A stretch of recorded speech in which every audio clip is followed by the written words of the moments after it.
కొంతమంది చేతుల్లో చెరువులు చెరబడుతుంటే ఇక్కడ విభిన్నంగా ఓ చెరువు అధికారుల తప్పిదంతో తమ ప్లాట్లను కబ్జా చేసిందని చెరువు ముంపు బాధితులు ఆందోళన బాటపట్టారు.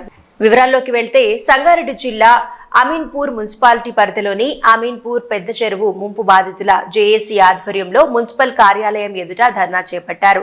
సుమారు 20 లేఅవుట్లకు గాను 5,000 ప్లాట్లు మురికి నీటితో నిండిపోయి ఉందన్నారు.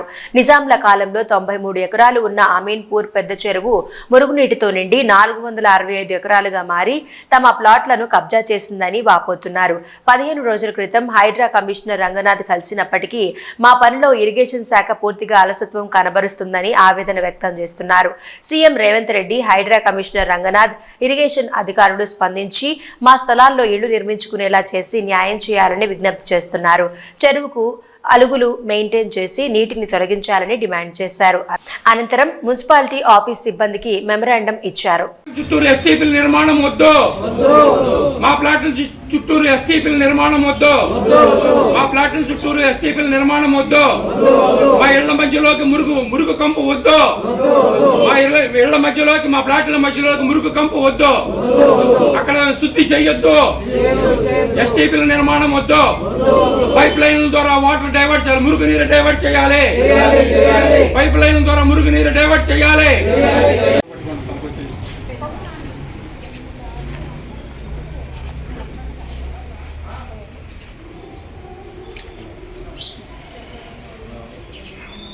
చేయాలి 465 ఎకరాల్లో మా ప్లాట్లు రక్షించాలి. పంచాయతీ అప్రూవ్డ్ కూడా అప్రూవ్డ్ మా ప్లాట్లు రక్షించాలి. పంచాయతీ అప్రూవ్డ్ కూడా అప్రూవ్డ్ మా ప్లాట్లు రక్షించాలి. చెరువు మురుగు నీటిలో నిండిపోయిన మా ప్లాట్లు రక్షించాలి. అమీనపూర్ పెద్ద చెరువు మురుగు నీరుని డైవర్ట్ చేయాలి. చెరువులోకి వస్తున్న మురుగు నీరు డైవర్షన్ చేయాలి. చెరువులోకి వస్తున్న మురుగు నీరు డైవర్షన్ చేయాలి. కొత్త పైప్ లైన్లు వేయాలి. మురుగు నీటితో నింపేసిన చెరువు, మురుగు నీటితో నింపేసిన చెరువు, మురుగు నీటితో నింపేసిన చెరువు, ఒక కాలుష్యత భాండాగారంగా తయారు చేసిన చెరువు, కాలుష్య భాండాగారం చేసిన చెరువు, మోటార్ బయటకు వదలాలి. మా ప్లాట్లు రక్షించాలి. ఎన్నో ఆశలతో మా కుటుంబ అవసరాల కోసం మేము కొనుక్కున్న మా ప్లాట్లు మాకు పొందాలి. మా కుటుంబ అవసరాల కోసం, మా భవిష్యత్ అవసరాల కోసం మేము కొనుక్కున్న మా ప్లాట్లు మాకు రావాలి. మా కుటుంబ అవసరాల కోసం మా ఆస్తులు మాకు రావాలి. 5,000 కుటుంబాల ఆస్తులు. అమీన్పుర పెద్ద చెరువు ముంపు బాధితుల జేఏసీ చైర్మన్ చిరునామా సత్యనారాయణ నా పేరు. మా ప్లాట్లన్నీ కాడ చెరువు నీటిలో మునిగిపోయినాయి. 5,000 కుటుంబాల ఆస్తులు 20 లేఅవుట్లలోని ప్లాట్లన్నీ కాడ ఈ పెద్ద చెరువు మురుగు నీటిలో నిండిపోయినాయి, మునిగిపోయి ఉన్నాయి. మా ఆస్తుల రక్షణ కోసం మేము న్యాయబద్ధంగా పోరాటం చేస్తున్నాము. ఇది ఎవరికీ వ్యతిరేకం కాదు. మా యొక్క ఆస్తులు మాకు రావాలి.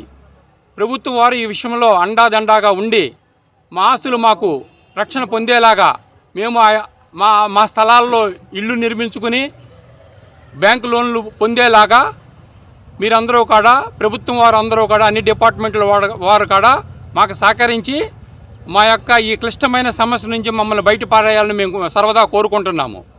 ఈ పెద్ద చెరువు యొక్క విస్తీర్ణము గత నిజాం ప్రభుత్వం నుంచి కాడ 93 ఎకరాలు మాత్రమే.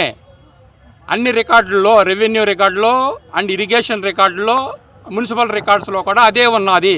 ఆ రికార్డ్స్ ప్రకారము ఆ చెరువుని కట్టడి చేయమని మేము కోరుతున్నాము. ప్రస్తుతానికి ఈ చెరువు 465 ఎకరాల్లోని మా ప్లాట్లన్నింటినీ కూడా కబ్జా చేసింది. హైదరాబాద్ వ్యాప్తంగా చెరువులన్నీ కబ్జా అయిపోతున్న ఈ తరుణంలో 100 ఎకరాల చెరువు ఉంటే అక్కడ 50 ఎకరాలు 25 ఎకరాలు మిగిలిన ఈ తరుణంలో ఇక్కడ మాత్రం విభిన్నంగా అమీన్పుర పెద్ద చెరువు మా ఆస్తులన్నీ కబ్జా చేసింది. 93 ఎకరాల చెరువు వల్ల ఈరోజు 465 ఎకరాల్లోని మా ప్లాట్లన్నింటినీ కూడా కబ్జా చేసింది. దయచేసి ఇటు విషయంపై సీఎం రేవంత్ రెడ్డి గారు, హైడ్రా కమిషనర్ రంగనాథ్ గారు, ఇరిగేషన్ డిపార్ట్మెంట్ వాళ్ళు, మున్సిపల్ అండ్ రెవెన్యూ డిపార్ట్మెంట్స్ వాళ్ళందరూ కూడా ప్రజలకు సహకరించి వాళ్ళ ఆస్తులు వాళ్ళు పొందే విధంగా మేము మా స్థలాల్లో ఇల్లు కట్టుకునే విధంగా మాకు సహకరించాలని మేము సర్వదా కోరుకుంటున్నాము. మేము గత 8-9 నెలల నుంచి కూడా పోరాటం చేస్తున్నాము.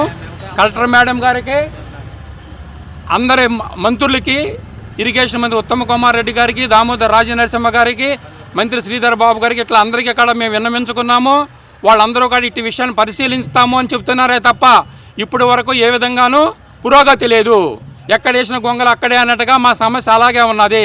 కలెక్టర్ మేడం గారికి 10 సార్లు విన్నవించుకున్నాము. కావున మేము శాంతియుతంగా నిరసన తెలియజేస్తూ మా సమస్యని ఇంకా ఉధృతం చేయాలనే ఉద్దేశంతో ఈ నిరసన కార్యక్రమం 30 రోజుల నిరసన కార్యక్రమం చేపట్టాము సభ్యులందరము కలిసి. దయచేసి మీడియా మిత్రుల ద్వారా ఈ విషయము సీఎం రేవంత్ రెడ్డి గారికి, హైడ్రా కమిషనర్ రంగనాథ్ గారికి చేరాలని మేము సర్వదా కోరుకుంటున్నాము. నా పేరు విజయ్ కుమార్ రెడ్డి.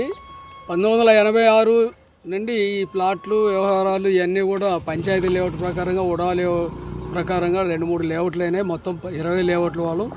ఇందాక మా సోదరులందరూ అన్నట్టుగా పేద మధ్యతరగతి వాళ్ళు మాత్రమే మేము కొన్నాము. కానీ ఇక్కడ 93 ఎకరాల 15 గుంటల చెరువు అని చెప్పేసి నేను రైట్ ఇన్ఫర్మేషన్ యాక్ట్ కింద 2016లోనే తీసుకున్నాను. అప్పుడే 93 ఎకరాలను ఇవ్వడం జరిగింది. అటువంటి చెరువుల్లో ఇప్పుడు 465 ఎకరాలు అంటున్నారు. ప్రత్యేకించి ఇప్పుడు ఇందులో చెరువులో కనీసం అంటే కొన్ని వందల పోల్లు ఉన్నాయి. మరి చెరువు నీటిలో కరెంటు పోల్లు ఎలా వేశారు, నీళ్లు ఉండగా తవ్వి ఎలా వేసి ఉంటారు, అది ఒకసారి మీరందరూ కూడా, మీడియా మిత్రులు కూడా ఆలోచన చేయండి. ఈ విషయంగా ఇది కల్పితంగా చేసినటువంటి విషయం అని చెప్పి అర్థమవుతుంది. సామాన్యులకి ఎలా అర్థమవుతుందండి ఈ విధంగా 93 కాస్త 465 అవుతుంది అని చెప్పేసి. అలాగే ఈ మురుగునీరు ఇష్యూ అంతా కూడా దీన్ని ఎస్టీపీలు పెట్టి చేద్దామంటున్నారు. ఆ కార్యక్రమం కూడా ఇక్కడ ఎస్టీపీలు పెట్టేసేస్తే ఆ మురుగు కంపు విపరీతంగా ఉంటుంది. కాబట్టి దాన్ని కొంత మార్పులు చేసిందనేసి పైప్ లైన్ ద్వారా కిందకి తీసుకెళ్ళి ఎక్కడైతే నదుల్లో కలుస్తుందో అక్కడ పెట్టి అక్కడ ట్రీట్మెంట్ ఇచ్చిందనేసి శుద్ధి జలాలు కిందకు వదిలితే బాగుంటుంది అనేది మా జేఏసీ తరఫున కోరుకుంటున్నాము. ఈ విషయంగా మాకు అటు సీఎం రేవంత్ రెడ్డి గారు, ఇటు హైడ్రా కమిషనర్ రంగనాథ్ గారు తప్పకుండా న్యాయం చేస్తారు అని చెప్పేసిందనేసి వారి మీద మస్తు ఆశలు పెట్టుకొని ఉన్నామండి మేము. వారే మాకు శరణ్యం. మీరందరూ కూడా వారి దృష్టికి తీసుకెళ్తారని కోరుకుంటున్నాం. అండి, నేను అమీన్పూర్ పెద్ద చెరువు ముంపు బదులు జేఏసీ నుంచి మాట్లాడుతున్నాను. ఇవి 1984లో కొనుక్కోవడం జరిగిందండి. సుమారుగా మా 5,000 కుటుంబాలు. ఒక్కొక్కరు కూడా అప్పుడు 500 నుంచి 1,500 జీతాల మధ్యలో ఉన్నప్పుడే రూపాయి పోగు చేసుకొని కొనుక్కున్నామండి. ఈ కొనుక్కున్న ప్లాట్లు అన్నీ కూడా పంచాయతీ అప్రూవ్డ్, హుడా అప్రూవ్డ్, ఆ తర్వాత హెచ్ఎండి అప్రూవ్డ్ ప్లాట్స్ కూడా ఇందులో ఉన్నాయండి. సో అప్రూవ్డ్ ప్లాట్లలోనే మేము కొనుక్కున్నాము. రిజిస్ట్రేషన్ కూడా గవర్నమెంటే చేసింది. ఈవేళ 93 ఎకరాలుగా ఉన్నటువంటి చెరువుని 465 ఎకరాలకి వ్యర్థ జలాలతో నింపి ఈ చెరువు అంతా కూడా ఎఫ్టీఎల్ 465 ఎకరాలు అని చెప్పి చెప్పడం అనేది చాలా హాస్యాస్పదం. ఈ విషయంగా మేము రంగనాథ్ గారికి విన్నవించుకున్నప్పుడు ఆయన లేదు, ఎట్టి పరిస్థితుల్లో కూడా మేము కన్సర్న్ డిపార్ట్మెంట్ అన్నింటినీ పిలిపించి వాళ్ళతో పాటు మిమ్మల్ని కూడా పిలిచి ఖచ్చితంగా మీకు న్యాయం జరిగేలాగా చూస్తాము. ఎట్టి పరిస్థితుల్లో ఈ విషయాన్ని నేను సీఎం రేవంత్ రెడ్డి గారి దృష్టికి కూడా తీసుకెళ్తా ఉండడం జరిగింది. సో కాబట్టి మేము మీడియా మిత్రులు కోరేది ఏంటంటే ఇక్కడంతా కూడా బీదా బిక్కి ఫ్యామిలీలన్నీ కూడా రూపాయి పోగు చేసుకున్నటువంటి ప్లాట్లు వాళ్ళ పిల్లల పెళ్ళిళ్ళకో వాళ్ళ పిల్లల చదువులకో ఉపయోగపడతాయని చెప్పేసి ఆశతో మేము ఉంటే అవి కాస్త ఈ రకంగా మమ్మల్ని ఇబ్బంది పెడుతున్నారు. కాబట్టి మీడియా మిత్రులందరినీ కోరుకునేది ఏంటంటే ఈ విషయాన్ని సీఎం రేవంత్ రెడ్డి గారి దృష్టికి, అలాగే హైడ్రా కమిషనర్ రంగనాథ్ గారి దృష్టికి తీసుకెళ్ళి మాకు న్యాయం చేయగలందుకు సహాయం చేయగలని చెప్పేసి ప్రార్థిస్తున్నాం.